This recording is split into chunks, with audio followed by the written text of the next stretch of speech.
Well, my name's Andrew Craig and I'm the chair of the Queensland Advisory Committee for the commemoration of the Anzac Centenary. After the first rush of recruitment leading up to the embarkation and deployment of the first AIF, the recruiting numbers fell, and so there were across Australia a number of what they call these snowball marches, the idea being that they would march through typically regional Australia and attract recruits to the first AIF, and indeed that's exactly the background of the Dungarees. It was the biggest recruiting march in Queensland. It's not well known, but there was a second recruiting march, which was a smaller one, March of the Cane Beetles up in far north Queensland. But the Dungarees started their march in Warwick and went through 160 miles, 256 kilometres of southeast Queensland, fetching up in Brisbane on the 29th of November 1915. One of the tasks that the committee had was to advise on and endorse a program of commemorative events. Given the importance to Queensland of the March of the Dungarees, it seemed sensible to try and commemorate that in some way. It was re-enacted in, I think it was 1998, but there was another opportunity to link it in with the centenary of the actual march, and so the committee felt that that was a good idea. We endorsed that, and here we now have the reenactment of the March of the Dungarees. Why reenactments, which can range from very good indeed to fairly ordinary? This one I think will be spectacularly good, I might say. But why do it? It was a big event in the life of Queensland, the March of the Dungarees, and they started off, and the numbers are a bit flexible depending which source you look at, with 25 or 28 or 30 from Warwick and fetched up with 125 men here in Brisbane. But as such a major event in Queensland's history, we felt it was worthwhile to reenact that, and we were very fortunate to get the 139 Army Cadet Unit on board. So these young people will have the prime carriage, if you like, of that reenactment, and I suspect that's probably an event that they'll remember all their lives, and particularly those that start off in Warwick. It's a fair old hike, 256 kilometres, passing through all those towns where I'm sure they'll be made very welcome. It'll be a memorable experience for them. My name's Captain Glen I'm the officer commanding the 139 Army Cadet Unit based out of Gatton University. The March of the Dungarees is an 8-day event starting on the 12th of December, working through to the 19th of December, finishing at Anzac Square, meeting the Minister who will welcome the cadets into the city. It will be a test of their limits and giving them the opportunity to experience what the men had to go through to join up 100 years ago. The 139 Army Cadet Unit is the lead cadet unit in this, with assistance from cadets all over southeast Queensland. On the 11th of December, the 139 AC is involved with the Warwick demonstration of support, where we're going to provide them 28 cadets to be able to be part of their march, and so we can recreate the start of the historic march. I'm Pam Burley and I'm the Community Development Officer with Southern Downs Regional Council.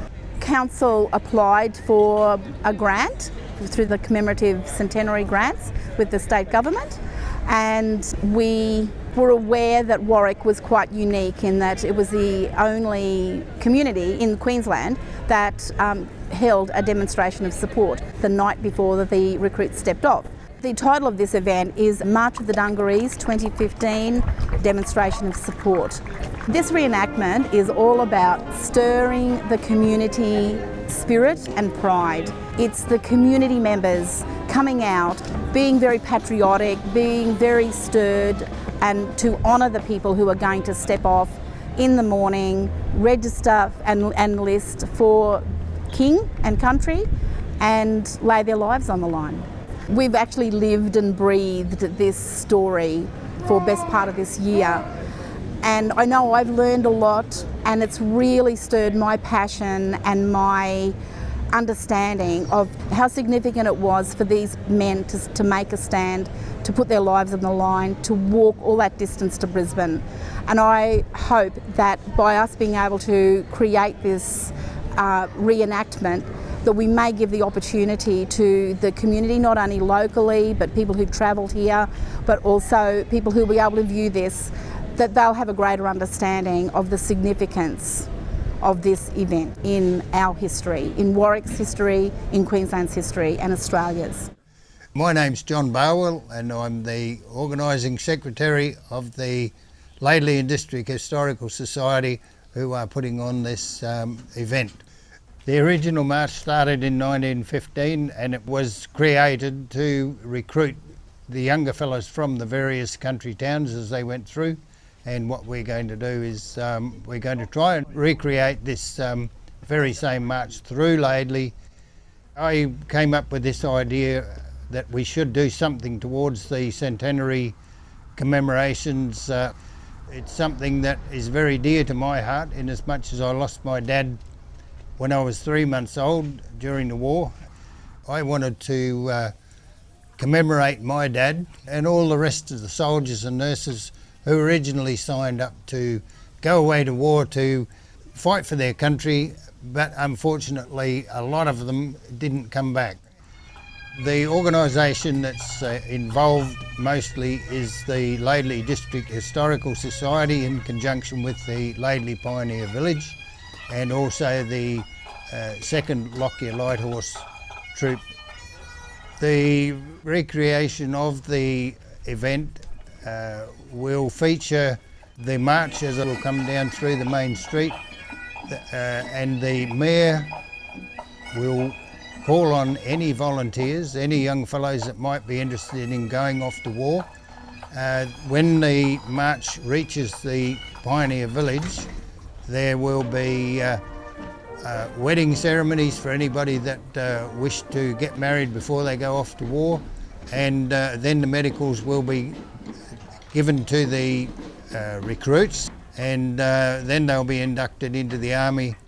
I would very much like for the young people of today, as 100 years ago they saw their fathers, saw their brothers, uncles sign up to go off to war, and we're trying to recreate that very same thing here tomorrow so that the young people can eventually have a good look at it and see what it was all about. The March of the Dungarees week, commencing from the 12th of December through the 19th of December, will be a very interesting event for all cadets that are participating.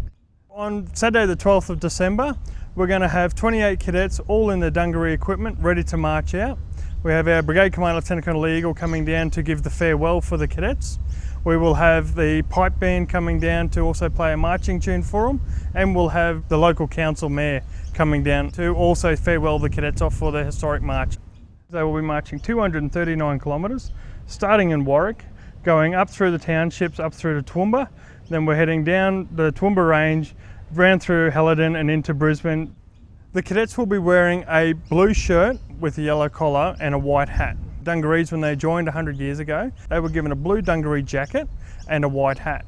So we've done our best to help recreate that event and to make it a lot more historic as they're marching through, and to be able to identify that these are the cadets that are participating in the March of the Dungarees event. The recreation is an important event for the youth of today to understand what happened 100 years ago and the sacrifice these men went to go and lay their lives on the line for our country.